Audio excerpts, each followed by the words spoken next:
Well, good evening, ladies and gentlemen, and welcome to the 2012 Alastair Buchan Lecture.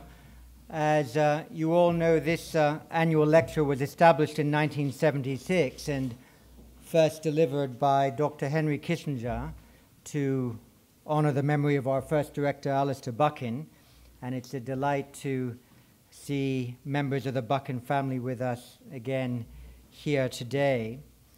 Among the intellectual legacies left to us by our first director were the conviction that an historic perspective was important to understand current events, an appreciation that strategy was more than the art of war, and a commitment to elegant thought and precise analysis.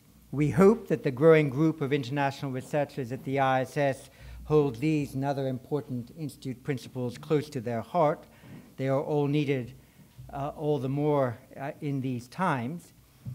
Given the speed of international events, some might think strategic thinking is a conceit, but our belief is that its absence is even more dangerous. And today, that means combining economic analysis and political understanding more effectively and more cleverly, defining the implications for public policy as well as for private actors. No strategist can now be content with an analysis of the balance of military power to assess strategic importance. The multiple financial crises post-2008 have again exposed the linkage between economic and strategic power. A loss of economic vitality limits diplomatic extroversion, tightens military budgets, constrains public support, and even in extremis can limit legitimacy. On the other hand, we all accept that economic strength inspires outward-looking foreign policies, long-term investment in the military power to protect economic interests, and permits more widely the exercise of financial and economic influence for strategic purpose. That is why the IISS has now a vigorous geoeconomic program led by Indian economist Sanjaya Baru, and why we are determined to examine creatively the interrelationships between economic and strategic change rather than just note them. And so it's against that background that the 2012 Alastair Buchan Lecture invitation was extended to one of the few people equally at ease amongst economists and geopolitical strategists.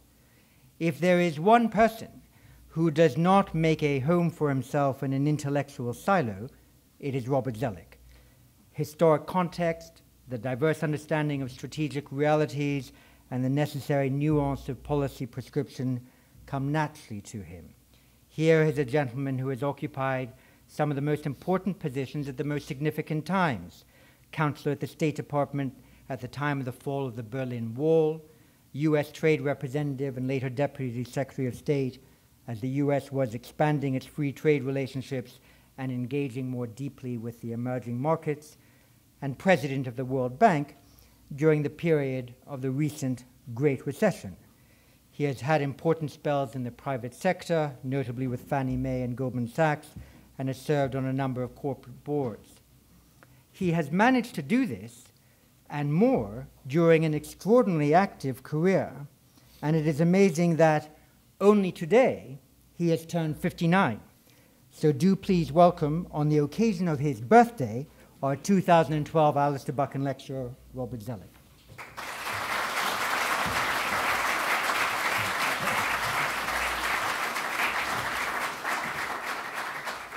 Well, thank you very much, John, for that gracious introduction.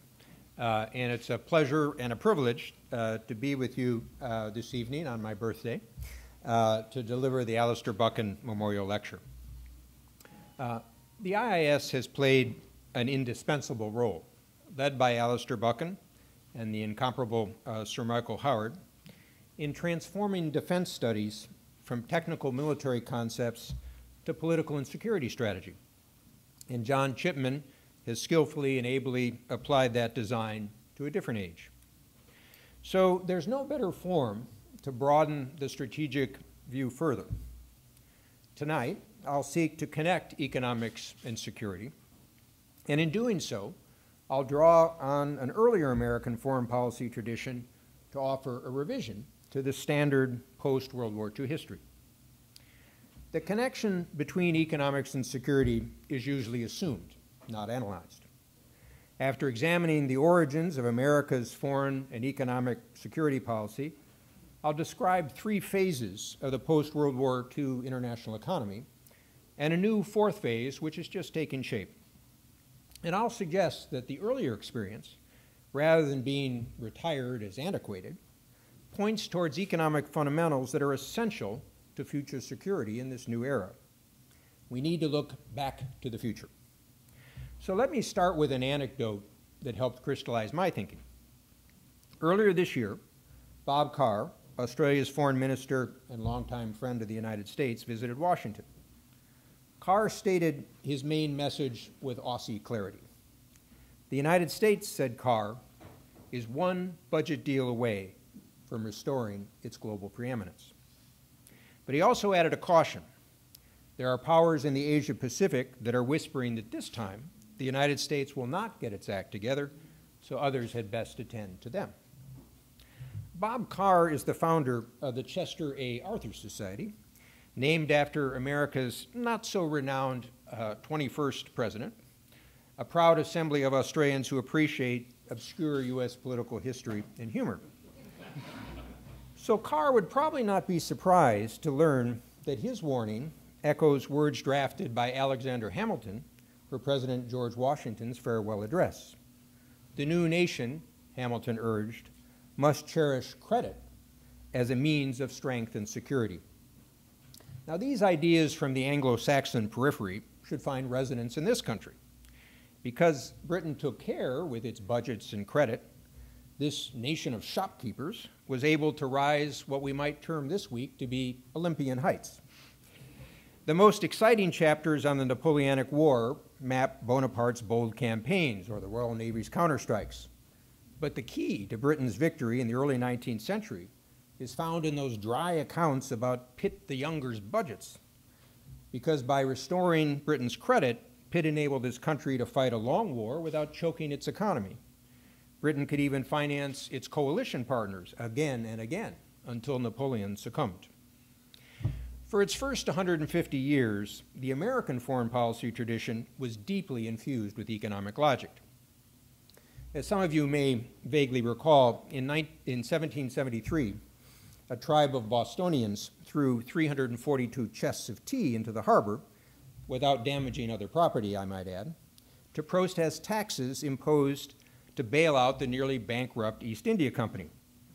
Now, this incident was the most dramatic of waves of colonial non-importation policies that dated to the 1760s, early American efforts to employ trade as a tool of policy. The new American Republic was born amidst a world of mercantilist empires. Navigating around the trading monopolies of seasoned established powers, and later blockades and bullying, the former colony fought continually for freedom to trade. Now, this principle was not free trade as we understand it today, but it was definitely a challenge to the old order. The young United States, under President Thomas Jefferson, tried to exert leverage of its own with non-importation acts and even a disastrous embargo of foreign commerce in 1807 to pressure Britain on neutral trade and the impressment of sailors. Ironically, it took the failure of American trade sanctions and the War of 1812, as we call it, for the United States to start to develop the manufacturing base that Hamilton sought and Jefferson had opposed. That war, by the way, was the one in which some ruffians torched President James Madison's executive mansion, which had to be repainted as the White House. Britain was not the only object of the U.S.'s economic security policy. From 1801 to 1805, in the face of the Barbary pirates' attacks on U.S. ships, Jefferson rejected demands for tribute and instead sent the U.S. Navy to assault Tripoli. As the U.S. Marine Corps hymn is memorialized, this Libyan expedition was not led from behind. In an age where power arose from territory, resources, power, people, and then commerce, the implicit American strategy understandably concentrated on the North American continent and open integration. Land and settlement provided security. In a sadly lost tool of diplomacy, the United States resolves disputes by buying lands. Louisiana, Florida, Old New Mexico, California, the Gadsden Purchase, Alaska, and even the Virgin Islands at the start of the 20th century. Admittedly, in some cases, use of force led to price discounts. But in another touch of irony, Jefferson needed Hamilton's Bank of the United States and its credit system, which Jefferson had opposed, for his greatest achievement, the Louisiana Purchase.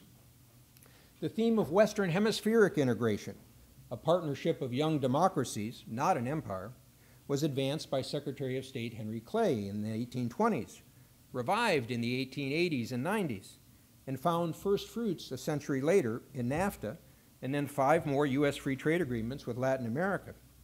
Today, those free trade agreements encompass over half of the hemisphere's non-U.S. GDP. The Federalist Papers, the touchstone of American constitutionalism, are replete with references for the need for a strong federal government to secure the United States' place among foreign nations, including through healthy commerce and credit. Indeed, John Jay cautioned in 1788 that the growing trade with China would one day draw the United States into conflict in the Far East. The United States' first forays in international relations were called Treaties of Amity and Commerce. In 1854, U.S. Commodore Matthew Perry opened Japan to trade.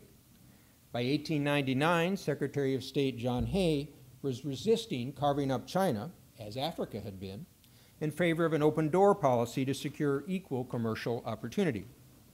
Now, this race through U.S. foreign economic policy is not intended to suggest that the American system was all peaceful commerce. To the contrary, and to my core point, even if the connection was driven by interests and not explicit planning, the economics and security policies worked hand in hand. These interests were often infused with a healthy dose of what those generations called spreading civilization and what we call values. With trade and the flag came missionaries and their schools.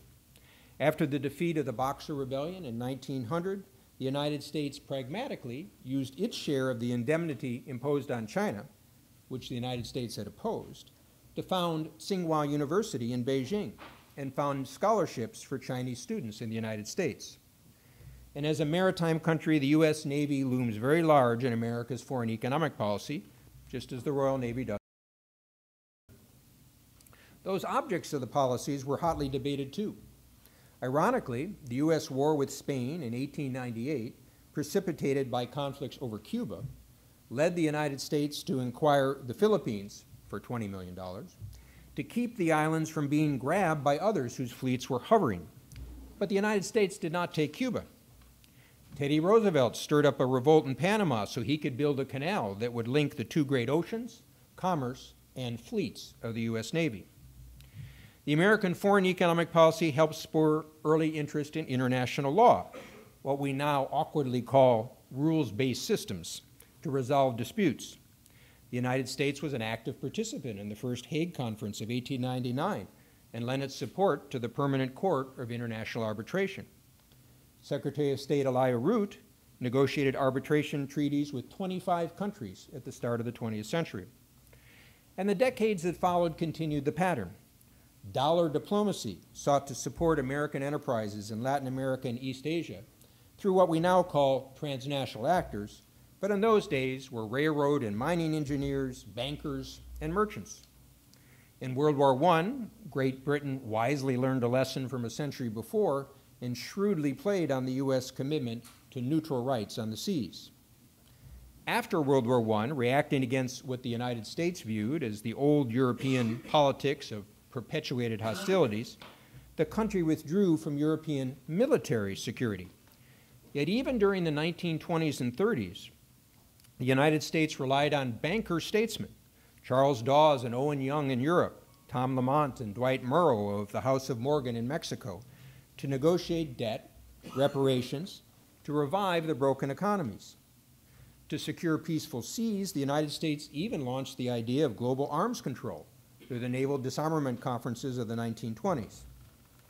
But in the depths of the Great Depression, the United States withdrew from the world economy, and political military isolationism followed.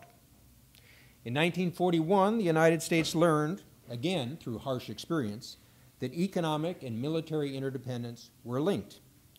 The United States had imposed embargoes on the sale of petroleum and scrap iron to Japan to counter Japan's invasion of China and its threats to Southeast Asia. Imperial Japan responded with a surprise attack, in part to secure its sources of oil and raw materials. The United States, caught unprepared, paid a terrible price.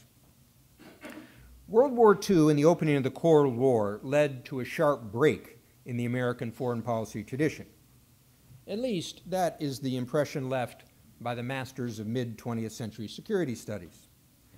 The dawn of the nuclear age, the face-off between communism and the West, led to a new concentration: national security strategies. Issues of war and peace, the work of Alastair Buchan and others, prompted deterrence theories and later proposals for arms control. Understandably, in a world of superpower confrontation and containment, the traditional American foreign policy aims of amity and commerce seemed quaint and outdated. Military balance took precedence. For the first time in its history, the United States maintained a large conventional army, a significant part of it based in Europe, with other troops fighting in East Asia in the 1950s, 60s, 70s, and in Southwest Asia in the 90s and for the past decade. Economics became a resource factor in the national security state, and economics became the handmaiden of the strategic policy process. The United States National Security Act of 1947 is full of references to new offices to manage the mobilization of people and resources for total war. Yet the act did not even make the Secretary of the Treasury a statutory member of the new National Security Council. And ever since that time, the U.S. government has struggled to integrate economics into its national security strategies. The transformation of U.S. foreign policy priorities from a fusion of economics and security to national security policy signaled a change in the training of the stewards of American foreign policy. The new specialties were Soviet studies, political military affairs, defense policy, and eventually Middle East policy. Short of homegrown talent on the Central Front, America even outsourced security strategy to immigrants from continental Europe. Henry Kissinger and Zbigniew Brzezinski, who had grown up in a world of threat and power imbalance in Eurasia. And some of the best younger Americans came to IISS to sharpen their strategic thinking. I'd like, however, to offer an alternative view of the Cold War and its aftermath that reinserts economics into the narrative. Since the end of World War II, the international economy has been marked by three phases: from the creation of the Bretton Woods system to its breakdown in the 1970s, then a capitalist revival from the late 70s through the end of the Cold War, third, the rise of globalization in the 1990s, extending to the crash of 2008. And we're now stumbling into a fourth phase that is vital for us to shape. Seeking to learn from the failed peace of 1919 and the causes of conflicts in the 1930s, even as World War II still raged, the United States and Great Britain began creating new international economic institutions to address currency exchange rates, trade, reconstruction, development. The United States and Europe launched the Marshall Plan, and Europe created an economic community to shore up the economic foundations of the free world. The United States exported capital and imported goods to boost recoveries in Europe, Japan, and then Korea and others in the developing world. The economic internationalists of Bretton Woods and the European community were not driven primarily by a plan for containment or to counter the Soviet Union. They were trying to counter the economic causes of the political and security breakdown in the 1920s and 30s. Over time, the imperatives of the Cold War led to a pragmatic convergence of the national security planners and the economic designers. Yet there's a crucial difference in the way the 20th century national security model embraced economics. The national security focus on resources of the state treated international economic issues as benefits to be exchanged to support security aims: trade concessions, foreign assistance, military aid, not necessarily inclusive growth, good governance, and open and competitive markets. Now, this difference is important. The national security perspective of state power risks overlooking an important reality, that sound economic policies are the underpinning both of individual freedom and national power, not only military power, but also the dynamism, innovation, and influence of the economy and society. The 20th century concept of national security also overlooked how economic change within economies and internationally can be a powerful force of its own in international relations.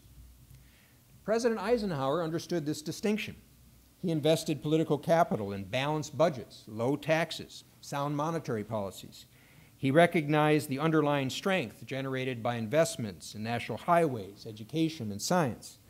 On the international stage, as Anthony Eden learned to his sorrow in the Suez Crisis, Eisenhower would even use the power of the US dollar over the British pound to stop the use of force in Egypt. In the 1970s, a new generation of international relations thinkers, led by Robert Cohen and Joe Nye, questioned the realist power model of Hans Morgenthau that had accompanied the Cold War national security concept. Now, they didn't dismiss power, and indeed they recognized the vital role of military force. But Cohen and Nye supplemented realism with a description of complex interdependence. Their framework reinserted economic and other considerations not involving force into foreign policy. Their attention to diverse regimes and international organizations was timely, given the breakdown in the Bretton Woods system of fixed exchange rates and the rise of oil power through OPEC in the 1970s. Thus, during the 1970s, the first phase of the pre-World War II international economic system came to a messy close. The world economy stumbled towards a new reality of floating exchange rates, oil shocks, big bank loans of petrodollars to developing world sovereigns, and stagflation. It's intriguing to observe how Henry Kissinger, the master strategist of classic realism, struggled to integrate these seminal economic events into his Weltanschauung. Some critics even argued that Dr. Kissinger's lack of understanding of economics led to a balancing strategy based on the assumption of a Spenglerian decline of the West. From the dominant national security perspective, however, Kissinger had shrewdly extricated the United States from military defeat in Vietnam while opening relations with China as a counterweight to a Soviet foe. Now, Cohen and Nye recognized that they had a blind spot too. As presenters of a framework for using international factors to explain change and stability in world politics, they acknowledged that they didn't examine the connection between domestic and foreign policies. They focused on international systems, rules, norms, regimes. Yet critical domestic choices, particularly economic ones, will infuse foreign policy and shape, for good or ill, the principles, practices, and diplomacy of the international system. Margaret Thatcher and Ronald Reagan understood intuitively the connection between national economic revival and foreign policy. Their priority was to revive capitalism at home so as to extend it to the world. And in doing so, they defined a second phase of the post-war international economy. The promotion of global capitalism seemed to many to be disruptive, the antithesis of rebuilding an international economic system that was reeling from shocks. After all, Joseph Schumpeter had explained that capitalism is creative destruction. Yet this very disruptive quality enables capitalism to respond flexibly and continually to technological and other changes. There are risks to overregulation, just as there are to weak supervision. Zealous social protections, though perhaps well-intended, can add costly rigidities. Germany's commitment, pursued by social, free, and Christian Democrats alike, to sound economic policies and export competitiveness demonstrated that social market economies can work. East Germans saw the stark contrast with their own existence. Japanese manufacturers responded to oil shocks with a huge increase in energy efficiency. Together, the domestic economic policies of the trilateral partners, the transatlantic community and Japan, enabled the West to adjust to the 1970s breakdown of the post-World War II economic security system. The Soviet Union could not adapt to its challenges. The USSR could not cope with change in information technology, new drivers of productivity and competition, and eventually $15 a barrel oil. The combination of the democracy's economic regeneration, the U.S. military buildup with advanced technologies, and transatlantic solidarity over Euromissiles led Mikhail Gorbachev to conclude that he had to reform communism, but his perestroika didn't work. Now, Reagan believed that the regimes and institutions of interdependence should be tested for effectiveness in boosting growth and opportunity. After all, those were the standards of economic he was applying at home. Moreover, at a time of economic flux, whether at home or abroad, the international regimes needed to foster flexibility and adaptation. Reagan believed that the international rules definitely should not constrict domestic economic revival. Reagan and Thatcher saw the link between the national and the international. They worked to shape the post-war international economic system after the 1970s upheaval. The United States drew criticism by rejecting some international schemes: UNESCO's New World Information Order, the UN General Assembly's New International Economic Order, and the deep seabed mining regime and the Law of the Sea Treaty. Britain championed the EC single market and challenged overregulation. After a pause, the United States would lead, with pragmatism and compromise, in reshaping the international economic relations. In Reagan's second term, the United States steered the IMF to a new role in the Latin America debt crisis in the 1980s. It led to a major recapitalization of the World Bank to support developing countries' economic reforms and debt reschedulings until banks could write down their losses. The United States pushed to expand global trade through the launch of the Uruguay round under President Reagan, completed much of the negotiation under President George H.W. Bush, and closed the deal to create the more influential and liberalized World Trade Organization out of the old GATT under President Bill Clinton. President George H.W. Bush helped initiate APEC to foster economic ties across the Pacific after the Cold War, and negotiated NAFTA, which President Clinton enacted. In the late 1980s, Secretary of the Treasury James Baker launched a process of international economic coordination in the G7. This process took the very important step of including central banks, and it gave life to the unfulfilled assignment to the IMF of surveillance. Although the IMF surveillance system and G7 coordination process drifted after Baker's tenure, the crash of 2008 revived it through an expanded G20 regime. The end of the Cold War and its immediate aftermath brought the second phase of the post-war international economy to a close with astounding success. Renewed economic vitality domestically led to a vast expansion of private markets around the world and advances in the international economic regimes based on market principles and openness. The national security aims of the Cold War in Europe were achieved with hardly a shot fired. It may not be coincidental that the principal U.S. Secretaries of State in this period, George Shultz and James Baker, had served as Secretaries of the Treasury too. Now, the huge changes in the world economy in the 1990s precipitated yet a third phase in the post-war international economy. The end of the Cold War reunited Europe. The European community became a deeper and wider union, and some of its members even launched a common currency. Just as important, China and India and other developing countries moved from planned socialism and import substitution to market competition. Over the course of the decade, the number of people engaged or actively affected in the world market economy surged from about 1 billion to 4 or 5 times that. Information technology leapt ahead. Capital raced around the globe.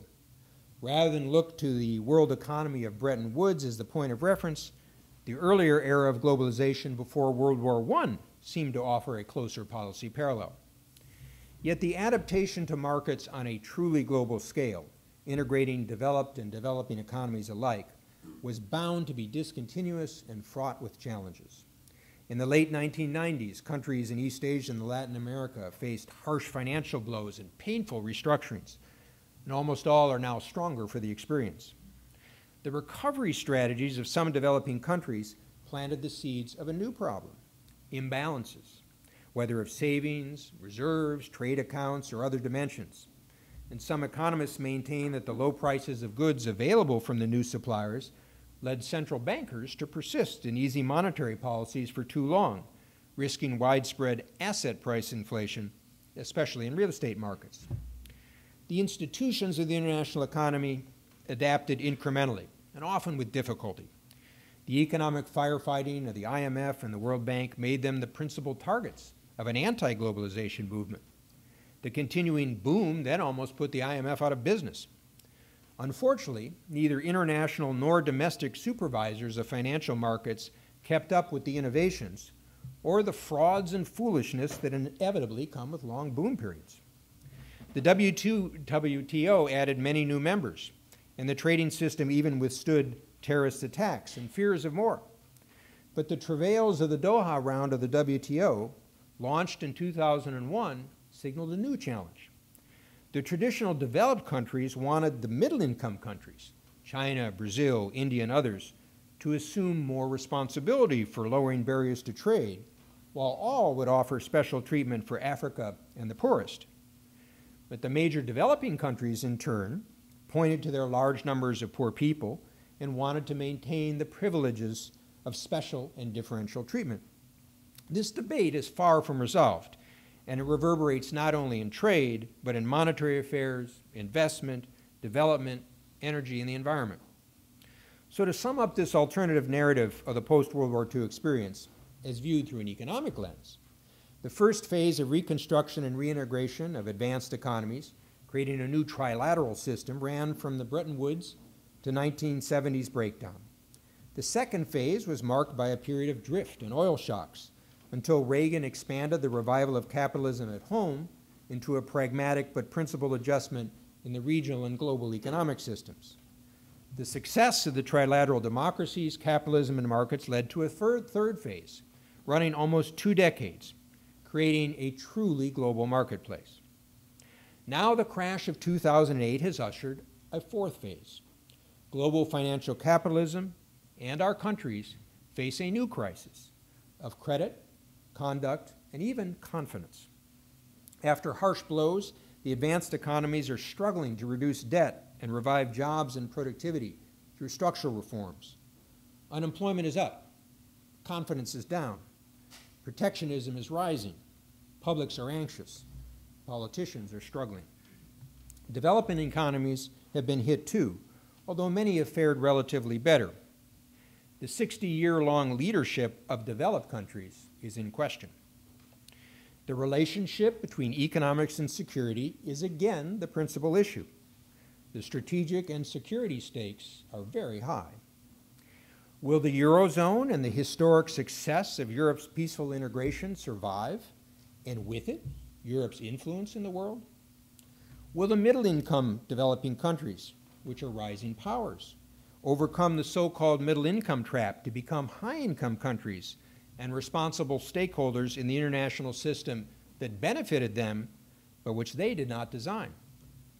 Will the poorest, the bottom billion, have an opportunity to prosper too, or will they be breeding grounds for transnational insecurities? Will the new political systems of the Middle East and North Africa lead to new economic policies for inclusive growth and peaceful integration in the world economy? And will the United States show leadership, at home and internationally, in reviving its core economic strength while simultaneously leveraging those capabilities through an activist economic diplomacy? Now, tonight's not the occasion to present a full agenda for the United States. Yet this is the place to suggest that the American experience in actively connecting economics and security needs to be revived. In his classic study, The World in Depression, 1929 to 39, Charles Kindleberger argued that it was critical for one major power to take the lead in shaping international economic systems. This power could not dictate, but instead needed to invest in encouraging a shared approach to trade, capital flows, currencies, reliance on markets. Kindleberger described how during the Great Depression, the United States had had the means but not the will to lead, while Britain had the will but no longer the means. If the United States does not lead now, who will? Now, I do not believe that a slow growth economy can lead. Bob Carr's warning about America's need to resolve its budget mess is correct. The United States must restore its credit for its own health and to enable it to lead. The United States does not need just any budget deal. It needs one that rebuilds the fundamentals of long-term growth. It needs to limit government spending. It needs to encourage private sector innovation and productivity. It needs to encourage inclusive growth, which empowers all its citizens to fulfill their potential.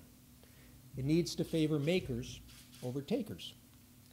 The United States should combine economic revival at home with adaptive and flexible adjustment of the international economic system. Free trade is one of the best drivers of microeconomic and structural reforms, but the free trade agenda has stalled. The United States will need to integrate its foreign economic policy with its strategic and security interests. In years past, the interconnections highlighted the importance of freedom of the seas, the U.S. Navy. In this era, the linkages will also point to open skies safeguarded by air power and superior technology, and cyberspace capabilities that can secure, deter, and defeat threats to the United States or the international economic system. We do not know yet what this fourth phase will be named. Fears, fragilities, and failures might lead to a renationalization of policies that spirals downward into protectionism. Or we could return full circle to where Hamilton and the other American founding fathers began, with the idea that a new nation, conceived in liberty, could achieve greatness by building an economy for a country that would shape the world. The United States will lose its identity on the global stage if it loses economic dynamism. Therefore, the United States must address the fundamentals of economic strength, because that power touches every element of influence, from markets and innovation, to ideas and international politics, to military strength and security. Through twists and turns, the American experience has demonstrated that its greatest asset is openness to ideas, to goods, to capital, to people, to change. Every country makes mistakes, but open countries are quicker to correct theirs and to forge ahead. And that's what the United States needs to do now.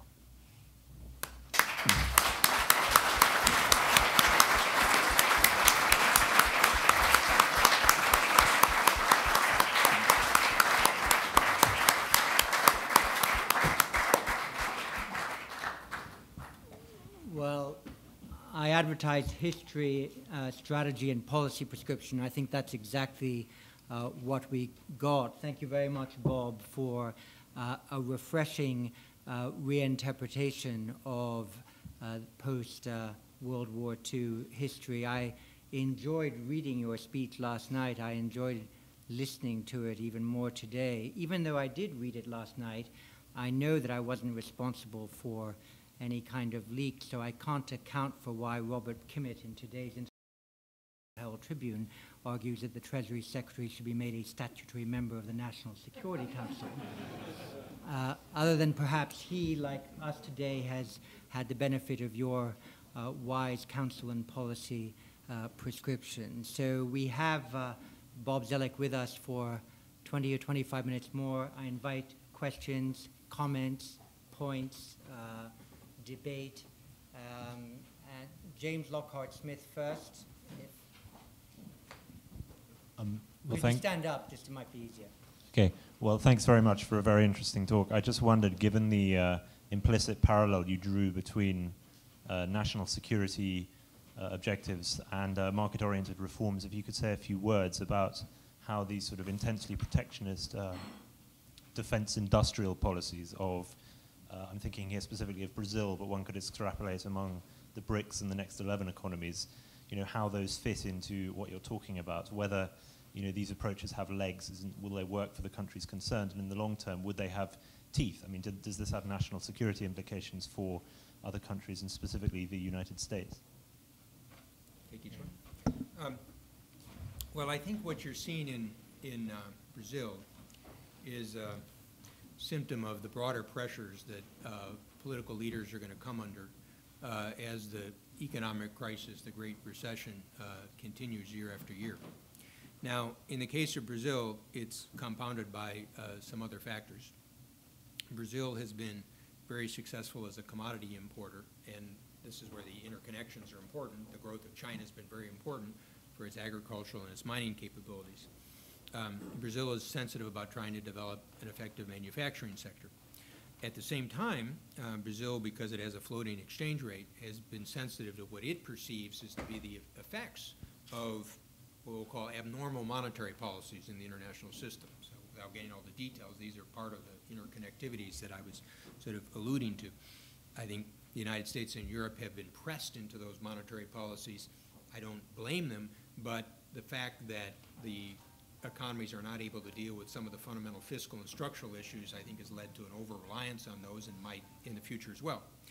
Now, my own sense is that there's something else that Brazil is facing, and I alluded to it here. I've spoken on other occasions. That'll be quite important over the course of the next decade.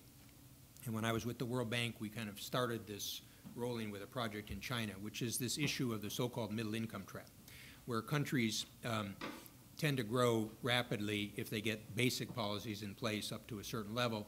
When they start to reach sort of middle income levels, it's not enough to use existing technologies, get the factors of production basically integrated. So productivity slows and growth slows. The Chinese, who've grown 10% a year for 30 years, are keenly aware of this. And one of the reasons they worked with the World Bank on this study is they were trying to figure out what structural changes do they need to move from the economy that's benefited them in the past and going to the future. And these same issues will be confronting Brazil and others. And just to give you a reference point, when we did the study with China, we identified in 1960 there were 101 economies the World Bank had classified as middle income. By 2008, so almost 50 years later, only 13 had made it to high income, and one was Greece. So you figure out whether you want to use 13 or 12. But the point here, just to give you a sense of the interconnectivity, is that what the work with China and, frankly, the work with Brazil suggests is the key to improving productivity and getting on the growth rate are perhaps opening up some sectors, such as services, that a lot of these economies have not opened up, that they could have some significant productivity gains. And I didn't have the space to go into this here, but part of my thought of an activist international policy is that you could have win-win prospects for advanced economies as well as these emerging market economies by opening up those markets. I have some other ideas that I won't go into great detail that again don't happen if people are preoccupied with the renationalization of policies. So protectionism, in my view, is a false prospect. But let's even just take a little reference point in the Eurozone. Because people are uncertain about the value of the euro, you're seeing financial institutions having to rematch their assets and liabilities country by country. So this creeping renationalization that I've alluded to is a serious danger. It's my argument that you probably just mixing international politics with economics. You do need a systematic leader, the Kindleberger thesis. And frankly, you know, it would be great if the United States cleaned up its act at home and played that role abroad. Bill Emmett. Thank you very much, John, and thank you for a very splendid lecture. When we Europeans look at America, we tend to think that it will take your recommendation, your advice, because like Bob Carr and like Winston Churchill, we think you'll do the right thing once you've tried the alternatives. But how do you look at Europe in the same way? When we look at America, we think, when we worry, we think you're very polarized between the parties now. Do you feel the same about Europe, between the creditors and the debtors? And what's the strategic implication of what might be the situation in Europe, do you think, for Europe? Well, as you know, Bill, because I've worked with Europe a lot over decades, perhaps in contrast to some Americans, I tend to see the European project with its political and security as well as its pure sort of economic dimensions. And in the United States, I've argued, for example, that one should not underestimate the degree to which Germans have adopted a European gene and are very committed to the European project. Having said that, this is not a simple problem because it's three interconnected problems. It's a problem of competitiveness, it's a problem of sovereign credit, and it's a problem of banks. and those get interconnected. If the sovereign credit values go down, then the bank capital goes down. So I'm not trying to be critical in the idea that there would be a simplistic solution.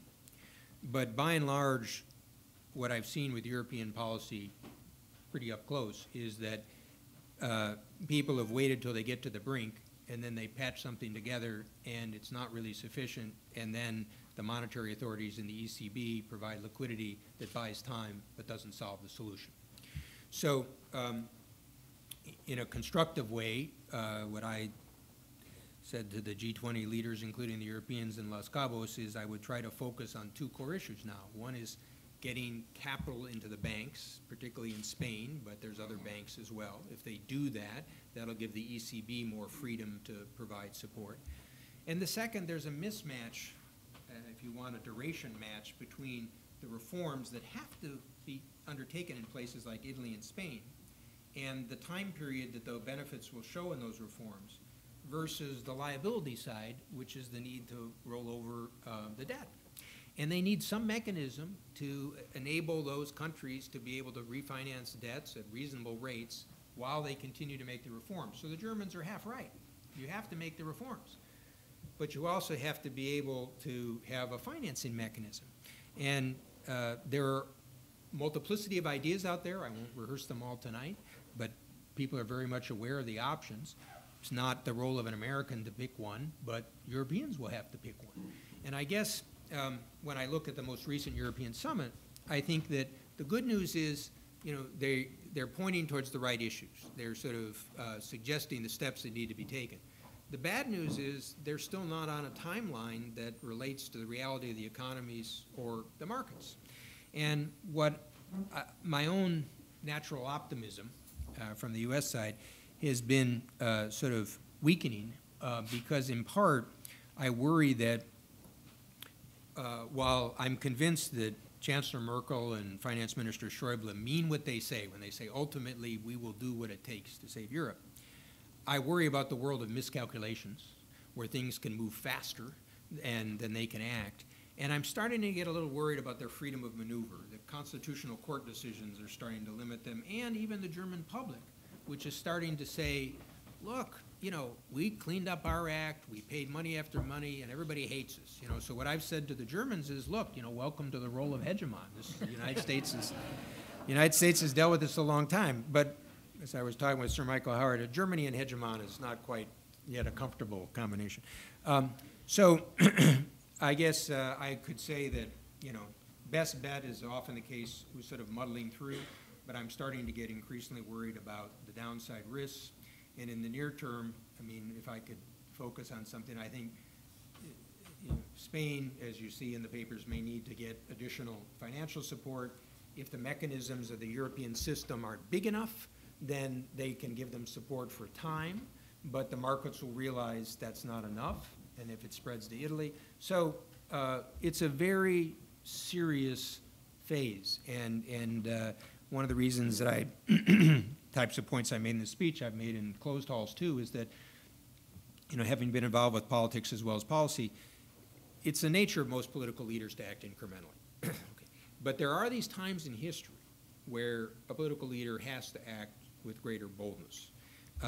Chancellor Kohl did this in 1989 and 90, and he was this domestic political politician par excellence.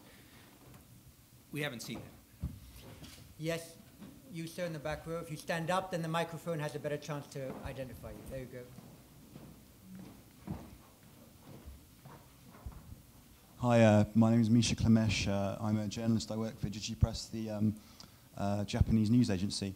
One thing which concerns me when I look at the US is that, you know, we talk about things being polarized, and maybe my perception applies more to the Republican Party and the right wing, but I think that, you know, the US right used to have quite maybe a rich intellectual culture. If you read George H. Nash's wonderful the conservative intellectual movement since 1945, and he goes through Buckley, Friedman, Whittaker Chambers, Irving Kristol, a whole variety of different people, Murray Rothbard, even T.S. Eliot, Friedrich Hayek. There seemed to be, even if you disagreed with these people, and they disagreed among themselves a lot, there seemed to be a sort of real sort of cultural discussion about where the Republican Party was going, what does economics mean, what does conservatism mean. And personally, when I look at the Tea Party now and the Republican Party, it doesn't seem like that there kind of is a cultural space for intellectuals anymore or writing. Maybe I'm a bit unfair. Maybe it applies equally to the... And your question is, does Mr. Zoellick agree? Yes, Excellent. yes. And is that unfair? I mean, could a Buckley or a Friedman be on the... Is that unfair? No, I'm glad you asked the question, because I know that this is a widespread perspective in Europe. I guess first, there's an active intellectual debate among center-right, as I think there is also among center-left. So I think I could give you examples of that. But I'd rather, in this reference to the remarks, say that, you know, even during the period you talk about sort of intellectual conservatives, there's a big part of the country that responds to different things. Okay, so, you know, you had McCarthyism and other of these movements in the same period. So it's a big country, and there's a lot of variations on this. And part of what I think people are responding to, if you talk to, I talked to members of Congress and asked them about the Tea Party, and it's a very distributed movement. The efforts to try to come up with sort of simple categorizations of whether it's connected to social right or economic right or others, I think, are doomed to failure. Some of them will have multiple Tea Party members in their own constituency, which is about 500,000 people. Some like them, some don't. I think there's a broader movement going on here, and it's in part a sense that the system's out of control. People are spending too much money, the debt is too big, you know, that's combined with a sense that the economy isn't sort of recovering properly, sort of a loss of control and fear. You know, you've got the housing markets, it's been shattered, which is the source of wealth for many people. So, as is often the case, you know, intellectuals try to put structures and paradigms on this, but some of the feelings are sort of rather basic. And I guess where I would come back to is to say that I've worked 25 or 30 years with Democratic Congresses, Republican Congresses. I'm a Republican. I've worked on a lot of legislation, last major tax reform bill in '86, Trade Act. Here's an interesting little example. You know, I just got through a new bank capitalization for the World Bank, which hadn't been done in over 22 years through the nasty Republican Congress, alleged nasty Republican Congress, at a time that foreign aid isn't too popular. So my point is that in the U.S. system, because we don't have a parliamentary system, it's fundamentally important for the executive branch to lead. And I say this regardless of Republican or Democrat. The Congress by itself, there are members of both parties that want to try to address some of these issues. It's not made easy, and a skilled executive has to figure out how to put coalitions together. There's an article in the Financial Times today about an effort that I've been involved with on fixing the debt. That's a bipartisan effort building on Simpson Bowles. It has a large number of senators coming together. So I don't mean to be Pollyannish, coming back to Bill Emmett's point. I do, because I'm an optimist, see that some of the issues related to the fiscal cliff and the election provide an opportunity, but the president has to lead. And there's just, I can give you, again, whether Republican or Democrat, the president has to lead. They take some risks. To give you a Democratic example, Bill Clinton took some political risks to pass NAFTA, and it ended up boosting his polls. So I think that will be the key issue for the United States after the election. The next two questions are in the front row, so why don't I just take the next two in a row, Mark Fitzpatrick and then Dana Allen, and Bob can answer in series.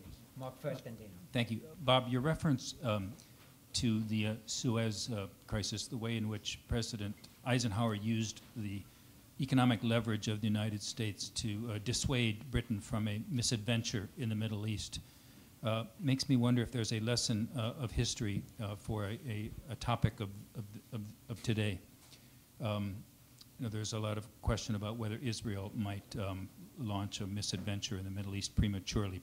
President Obama has been trying to dissuade Israel. Can you imagine circumstances in which the United States would use its economic leverage to to try to stop Israel from taking action prematurely?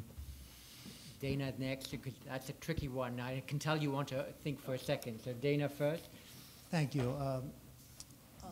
Among the many important things you said, I was struck by your statement that the architects of post-World War II institutions and arrangements and economic arrangements were very much preoccupied with preventing a recurrence of the crises of the late 20s and the 1930s. Now, in some ways, we're in a crisis that is, in at least some ways, is comparable to that crisis.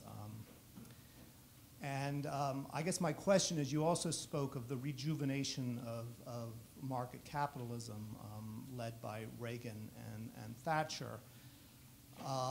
And the question I would put to you is whether there is any way you would see that our enthusiasm for more post-Reagan, post-Thatcher market capitalism led us to take the eye off the ball, in a sense, about things that could go wrong. Okay. Well, on the first one, because Mark and I went to school together many long years ago, I won't take it personally that you raised this sensitive Suez point for this audience, because I was careful about raising it here, but the idea that you bring it up again, but it is an interesting example. First, the U.S. obviously is comfortable using economic leverage. It's organized the sanctions regime against Iran. You know, the United States loves to pretend to use economic leverage, whether it's effective or not in systems, okay? You asked the question about whether it be the case for Israel.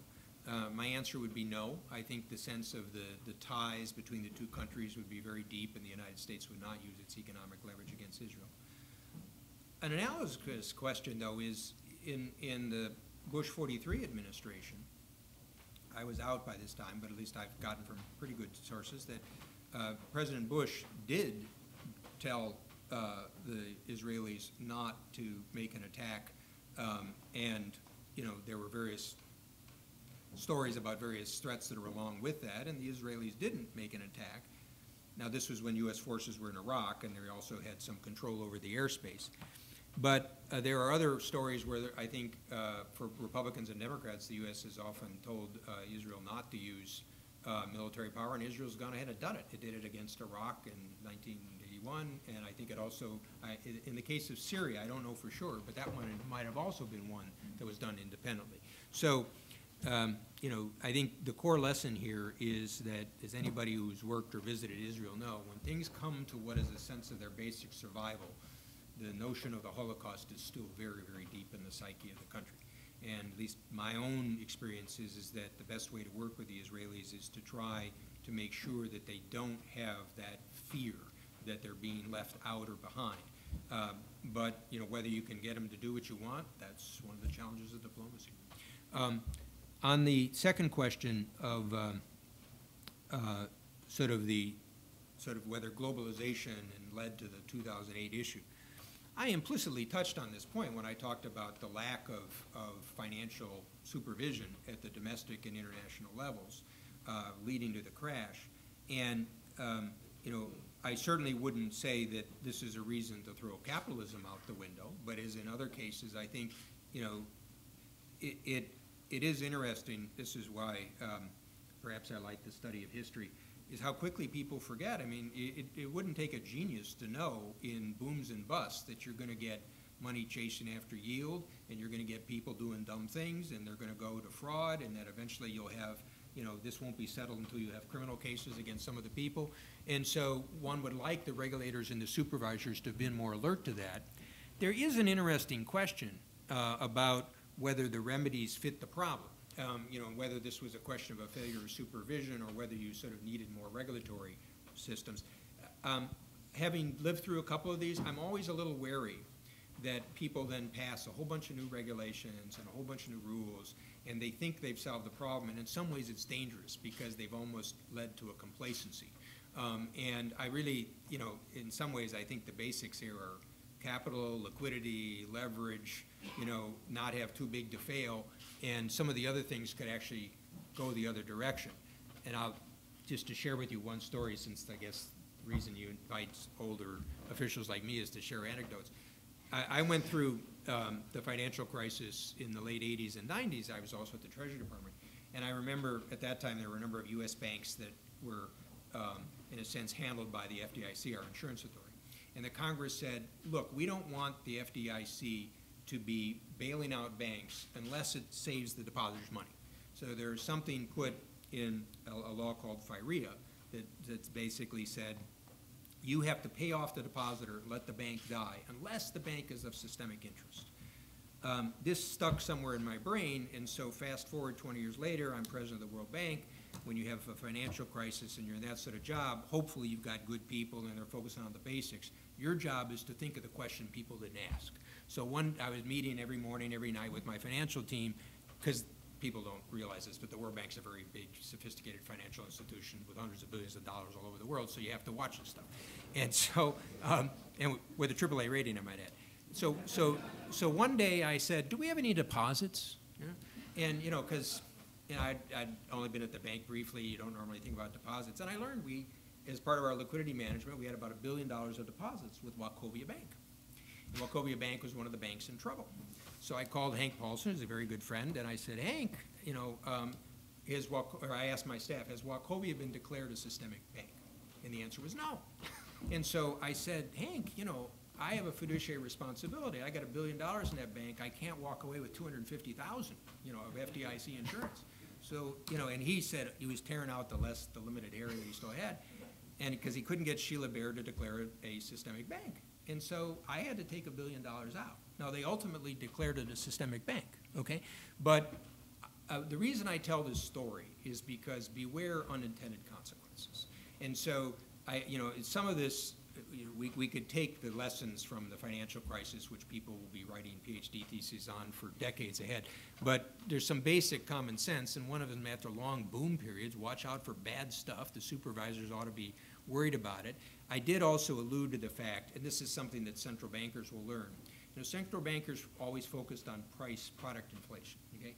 And to be fair to Alan Greenspan, you know, he tried to deal with asset price inflation at various points. It's a tough thing to deal with, okay? But what we saw in that period, and there's various theories on why this is so, with 5 billion people coming in the economy, reserves, so on and so forth, you had asset price inflation without product price inflation. And, you know, that's, my own view is, rather than deal with that with monetary policy, you should probably deal with it on the supervisory policy side. Well, the good thing for IISS and others that are now studying geoeconomics is there'll be work on this for decades, I'm sure. We're just going to take one more question, even though there are 11 people on the list, because we have something else to move on. But just before I take the last one, which will be Gita Rajendran, I'm obligated to ask this question, I think, because Mark Fitzpatrick asked a question about potential economic leverage of the United States against Israel. You're now sitting at the Peterson Institute, and the Peterson Institute rather famously produced 8 or 9 months ago a very good study on China, which in fact postulated that China could use its economic leverage against the United States. Do you believe the United States is vulnerable to Chinese economic leverage? It's a symbiotic relationship. And so, you know, when people pose these scenarios of, you know, will China dump all its dollars? Well, then what happens to the value of the dollars they're holding? And by the way, they got all those dollars because they were trying to maintain an exchange rate, so what happens to that policy? So I don't sort of underappreciate perceptions, okay? But I think the one than reserves or currency is the question of sort of growth and dynamism in economies. And so this really goes back to the point I put in my speech about I don't think that a slow growth economy can lead the system. I think, you know, the heart of America is kind of economic dynamism and revival of itself. These are the things that have to be brought back. That will be important kind of in the sort of U.S.-China and other relationships. I'll just also mention, going back to the first question about middle-income countries and middle-income trap, there are things that came out of the World Bank study that would suggest there are a lot of win-win possibilities of the structural reform in China, including service sector reform, their interest in cross-investment, they're going to move up the value-added chain, and they're going to have greater interest in intellectual property. So part of the challenge of economic diplomacy is finding the intersection of common interest. I would say it's actually true in the security area too, because freedom of the seas and navigation for energy sources, Afghanistan and Pakistan. So part of it is building the, at least the context in which you can start to find some cooperative solutions on those issues or manage the differences, which of course exist. Last question, Geeta, and I apologize to the dozen of people who haven't been able to take the floor. Go ahead. Thank you. Giri Rajendran, researcher here at the Institute. Thank you for a very extensive overview of economic history. I had a question on the nature of the fourth phase of post-Second World War economic development, which you talked about. Looking forward, do you see a reversion of the international political economy back towards a more 19th century variant characterized by the decline in the liberal international economic order, which we've seen post-Second World War, towards a reversion to a more mercantilist era, perhaps exemplified by things like the collapse, or starting to be exemplified by things like the long collapse of the Doha trade round, the race for resources in Africa, sovereign wealth funds, and the rise of state capitalism.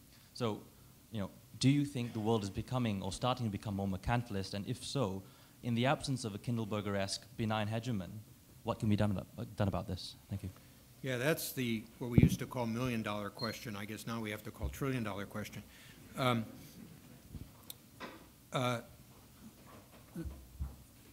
Let me do kind of a policy and a political point on this. On the policy point, you have a very interesting structural issue that I've sort of again alluded to, which is that you have this trilateral system, and right now Europe is sidelined. It's kind of dealing with its own issues. The best we might expect is muddling through for a few years. The worst could be a lot worse. Japan is a shrinking economy and society. So of the advanced economies, Canada and Australia as well, the U.S. is the only one, and that's one reason why I kind of think the things I'm talking about are important to pursue. Because this goes to the political point. It can go either way. I mean, in one sort of aspect of my own life that I find sort of interesting is I go to sessions and we talk about policy and structures and so on and so forth.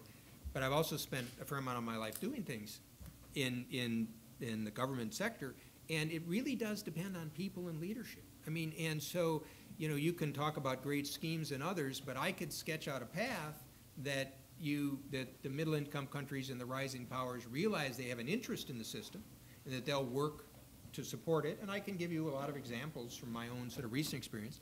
And I can see where the centrifugal forces in their own politics will pull them in the other direction. So that is what sort of the issue of international politics and policy is all about, and I think it's a darn important one for the reasons that you mentioned.